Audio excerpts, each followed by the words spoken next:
Assalamualaikum warahmatullahi wabarakatuh. Bertemu kembali dengan saya di minggu ketiga atau pertemuan ketiga di sesi 1 di mata kuliah probabilitas dan statistika.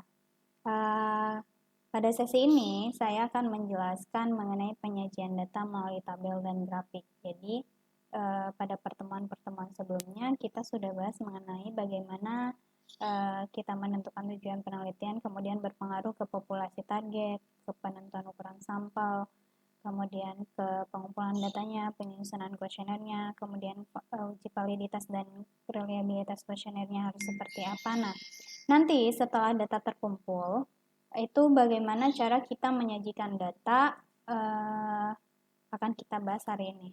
Nah, dalam penyajian data, nanti kita bahas melalui apakah datanya akan ditampilkan melalui tabel atau grafik seperti ini. Jadi kita ulangi lagi, review lagi.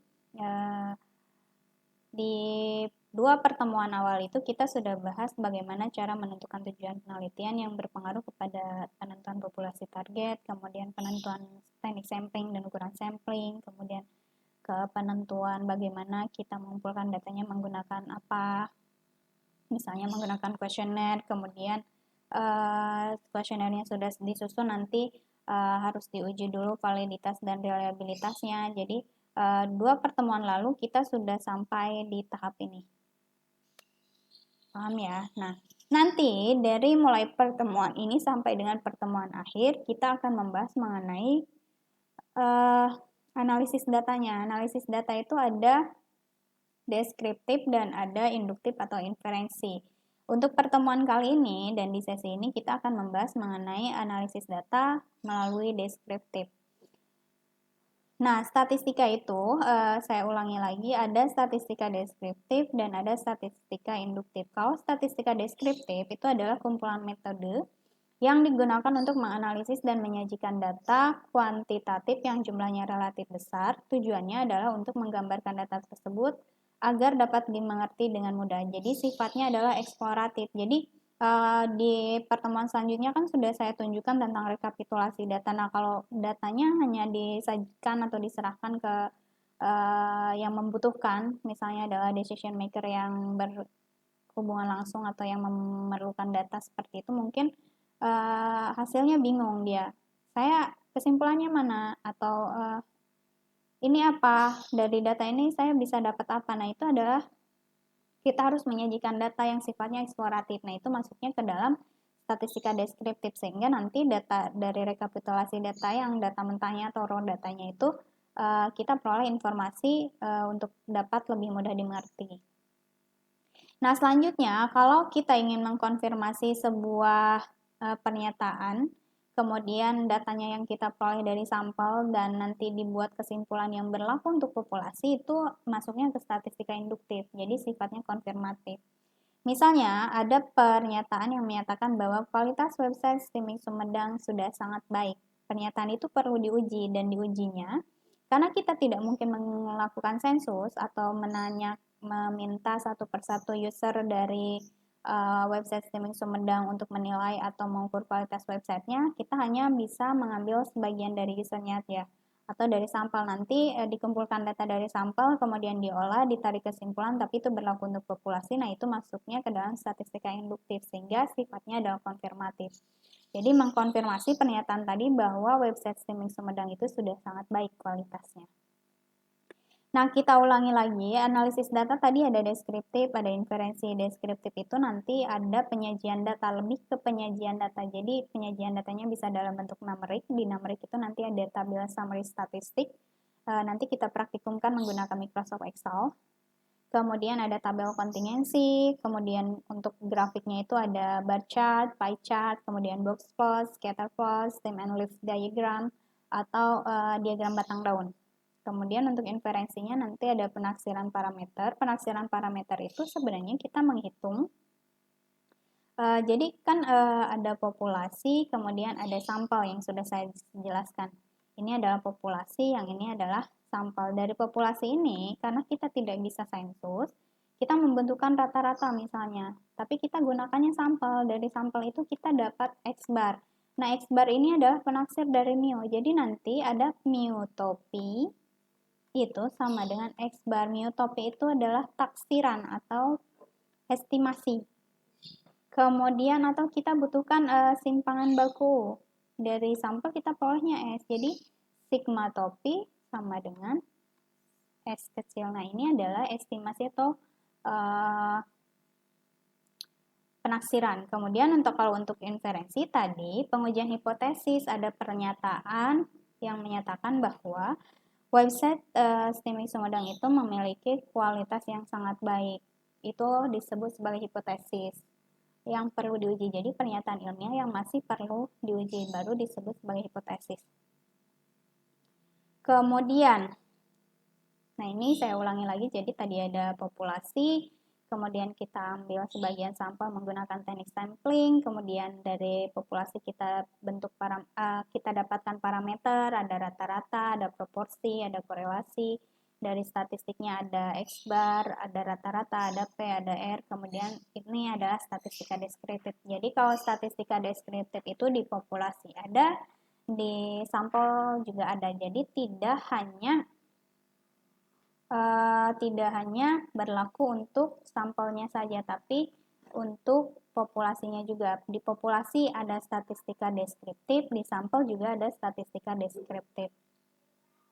Sedangkan kalau statistika inferensi itu data yang diperoleh dari sampel itu digunakan untuk mengkonfirmasi dari pernyataan-pernyataan yang berlaku untuk populasi. Misalnya tadi kualitas website Streaming Sumedang sudah sangat bagus. Diujinya menggunakan data sampel, kemudian nanti kesimpulannya berlaku untuk seluruh populasinya. Paham ya? Nah, untuk inferensi misalnya diperoleh dari data sampel itu rata-rata penilaian kualitas websitenya adalah 90. Nah, itu masuknya ke dalam inferensi. Nah, sekarang yang kita bahas adalah statistika deskriptif, yaitu penyajian data melalui tabel, grafik, dan ukuran-ukuran statistik. Di dalam tabel nanti ada tabel distribusi frekuensi, ada tabel kontingensi, kemudian di grafik ada bar chart, pie chart, box plot, scatter plot, kemudian diagram batang daun, kemudian ada ukuran-ukuran statistika, ukuran dispersi, ukuran kemiringan data, ukuran keruncingan. Kemudian, contohnya adalah ini. Jadi penyajian data melalui tabel, ini disebutnya tabel satu arah. Contohnya data mengenai rata-rata banyaknya anggota rumah tangga yang pernah mengakses internet dalam dalam 3 bulan terakhir di tahun 2014. Data ini saya peroleh dari websitenya BPS. Nah, ini adalah provinsinya, kemudian ini rata-rata anggota rumah tangganya. Jadi ada 2 orang. Ingat ini dalam bentuk orang ya, jadi dibulatkan ke atas. Di DKI Jakarta rata-rata ada 2 orang anggota rumah tangga yang pernah mengakses internet dalam 3 bulan terakhir di tahun 2014 dan seterusnya. Ini disebut tabel satu arah karena hanya menjelaskan tentang rata-rata banyaknya per provinsi. Kemudian tabel 2 arah. Jadi selain berdasarkan provinsinya, disajikan juga berdasarkan letaknya, apakah di perkotaan atau di perdesaan. Jadi ada 2 kategorikal, ada berdasarkan provinsi, ada berdasarkan letaknya, ada di perkotaan, ada di perdesaan. Nah, untuk tabel 3 arah, contohnya seperti ini, rata-rata persentase waktu penyiaran dalam seminggu menurut jenis program atau acara dan jenis kegiatan. Jadi ada 3 kategorikal ya maksudnya. Ada 3 kategori, yang ini ada barisnya, kemudian penyiarannya, jenis penyiarannya ada radio pemerintah, swasta, kemudian penyiaran dan pemrograman televisi pemerintah, penyiaran dan pemrograman televisi swasta, kemudian ada tahunnya, tahun 2012, 2013. Jadi ada 3 kategori yang membedakan datanya. Nanti juga mungkin Anda menyusun data tabel untuk 4 arah, 5 arah, dan seterusnya. Nah, selain dalam bentuk tabel tadi, kita bisa menyajikan data dalam bentuk grafik. Pertama, ada contoh line chart. Jadi ini data yang sama dari sini, tapi kita sajikannya dalam bentuk line chart. Jadi ada provinsi, kemudian ada angka-angkanya, ini adalah line chart-nya. Nah, kelebihan dari line chart atau disajikan dalam bentuk grafik itu kita bisa cepat tahu mana yang paling rendah, mana yang paling tinggi, atau mana yang berada di posisi tengah. Kemudian bar chart ini dalam bentuk diagram batang, ini data yang sama juga tapi disajikan dalam bentuk batang, sama seperti tadi. Kemudian untuk pie chart itu dalam bentuk lingkaran dibagi-bagi. Kemudian scatter plot. Kalau scatter plot itu penyajian data untuk data berpasangan. Jadi contohnya di sini ada kualitas layanan dan penjualan produk. Nanti Anda temuinya di scatter plot di bagian analisis regresi dan korelasi. Jadi datanya berpasangan kualitas layanan terhadap penjualan produk. Di sini dilihat bahwa trennya semakin naik sehingga kualitas layanan tinggi, penjualan produknya juga semakin tinggi. Kemudian ini adalah diagram batang daun yang sebelah kiri. Frekuensi ya, maksudnya itu adalah frekuensinya, banyaknya, kemudian strip and leaf-nya, diagram batang dan daunnya. Jadi ini adalah puluhannya.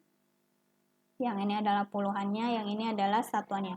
Jadi data aslinya itu adalah 45, 45, 46, dan seterusnya. Nah, kemudian box plot. Box plot ini jarang digunakan karena biasanya yang menggunakannya kalangan-kalangan tertentu saja. Jadi garis tengah ini biasanya menyatakan median. Kemudian